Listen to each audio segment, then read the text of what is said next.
जिस क्षेत्र से दुनिया के बड़े हिस्से को तेल मिलता है, आज वही क्षेत्र संघर्ष और युद्ध की स्थिति में उलझा हुआ है।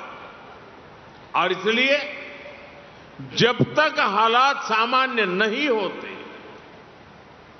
हम सबको मिलकर छोटे छोटे संकल्प लेने होंगे।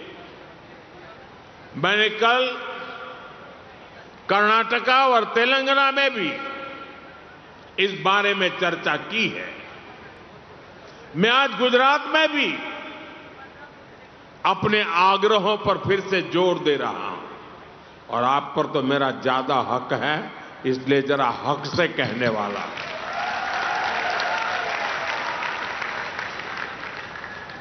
मेरी देश के हर नागरिक से अपील है,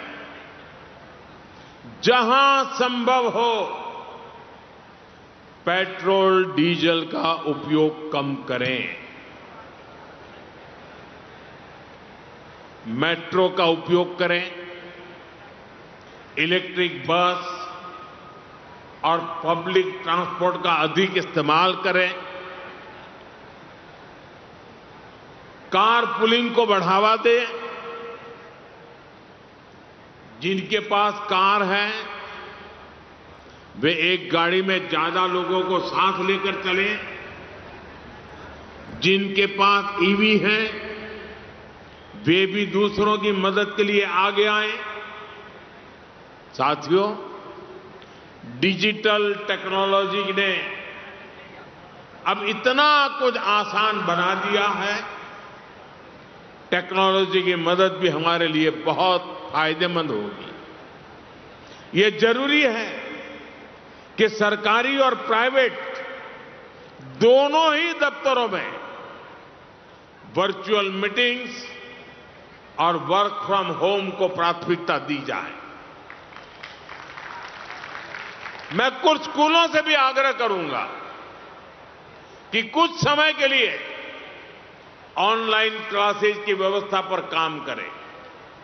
साथियों, सिर्फ ईंधन ही नहीं, खाने के तेल पर भी देश की बड़ी विदेशी मुद्रा खर्च होती है। अगर हम थोड़ा संयम बरतें, तेल की खपत कम करें,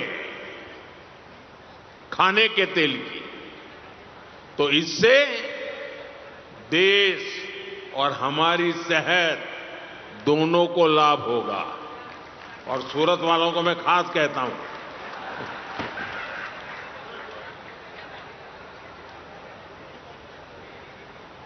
इसी तरह मैं आज समाज के सभी भाई बहनों से, मैं आपके परिवार का सदस्य हूं इसलिए आग्रह से कहता हूं, और इसमें तो आपको आगे आकर के मेरी मदद करनी पड़ेगी।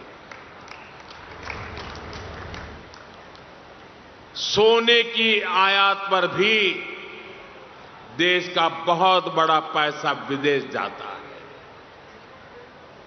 मैं आप सबसे, देशवासियों से आग्रह करूंगा कि जब तक हालात सामान्य न हो, हम सोने की खरीद को टालें। गोल्ड की जरूरत नहीं है।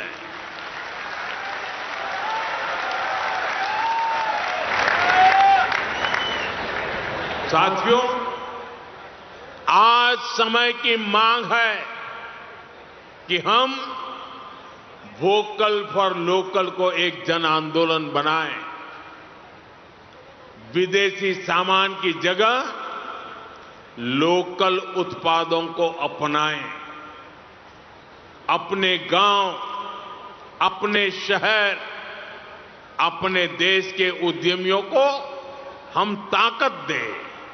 यहां लोग बैठे हैं, बहुत अच्छी चीजें बनाते हैं, श्रेष्ठ चीजों का उत्पादन करते हैं। साथियों, हमारे में से ज्यादातर खेती के कारोबार की दुनिया से पैदा होकर के यहां आए हैं। खेती में स्वदेशी खाद को बढ़ावा मिले, नेचुरल फार्मिंग को बढ़ावा मिले, डीजल पंप की जगह सोलर पंप्स का उपयोग बढ़े। और हम तो किसान के बेटे हैं, किसान की बेटियां हैं। हमें अपना खेत सबसे पहले बचाना है, हमें अपनी धरती मां को बचाना है, हमें केमिकल फर्टिलाइजरों से अपनी धरती मां को मारना नहीं चाहिए। हमारे खेत को बचाना है, हमारी धरती मां को बचाना है। और इसलिए मैं आप सबसे आग्रह करूंगा कि आप अपने गांव में हर किसान भाई बहन को केमिकल फर्टिलाइजर से मुक्ति का रास्ता बताइए, नेचुरल फार्मिंग की तरफ ले जाइए। साथियों, एक और भी अहम विषय, और वो भी आप में से बहुतों को लागू